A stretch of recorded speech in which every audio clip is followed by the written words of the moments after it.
Welcome back mga citizens, at ngayon gagawa tayo ng hydraulic ram pump gamit yung mga parts na available sa local hardwares o kaya sa online na mga shop. Kung bago pa lang kayo dito sa ating channel, please don't forget to subscribe para maging updated sa susunod natin na mga videos. Bago natin ipagpatuloy, i-share ko muna sa inyo yung verse sa John 14:6. Jesus answered, I am the way, the truth, and the life. No one comes to the Father except through me. So ayan, mayroon tayong threaded PVC-T connected with male PVC adapter.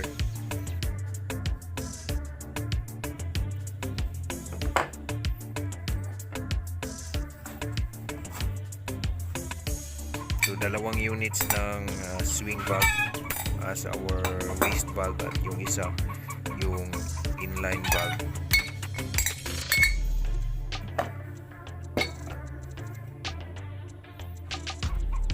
So meron tayong jet ejector. So nabibili yan sa online, sa Lazada or sa Shopee. So ito yung spring check valve para sa ating Venturi as air valve.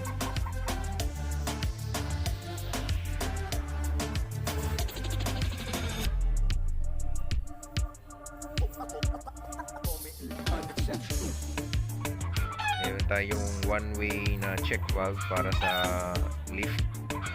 Ito naman yung spring, compression spring, para doon ikakabit natin sa isang swing valve para sa inline.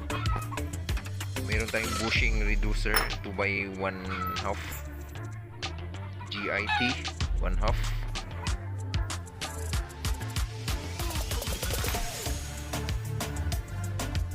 So meron tayong bladder tank.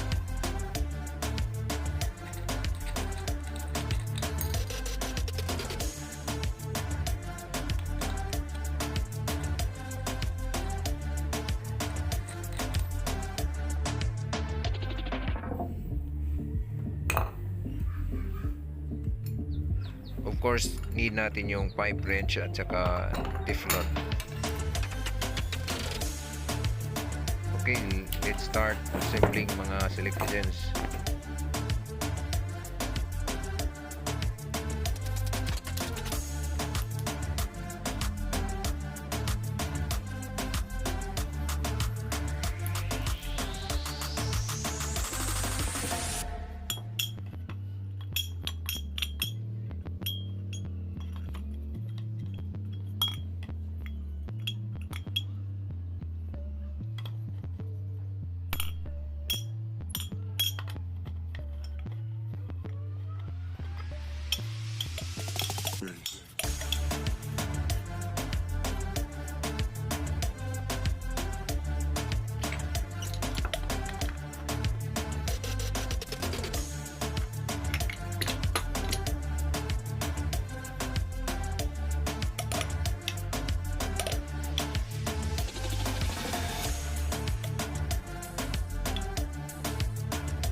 Ain't nobody stopping me.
finished product natin mga selectizens. At dito naman natin i-test sa paper sa 50 centimeters. Okay, push lang yung waste pump. Ayan, gumagana na siya.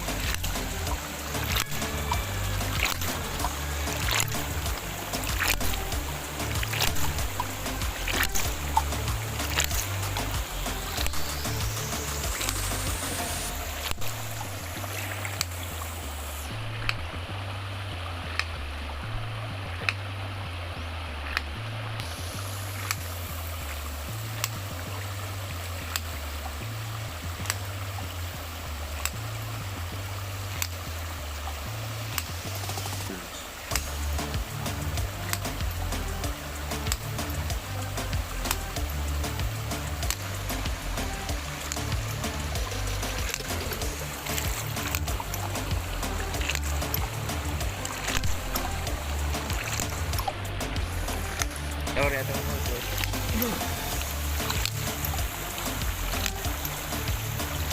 So ayan mga selectizens, salamat sa inyong pagpanood at sa susunod naman na upload natin abangan nyo. At huwag kalimutan mag-comment, share at subscribe sa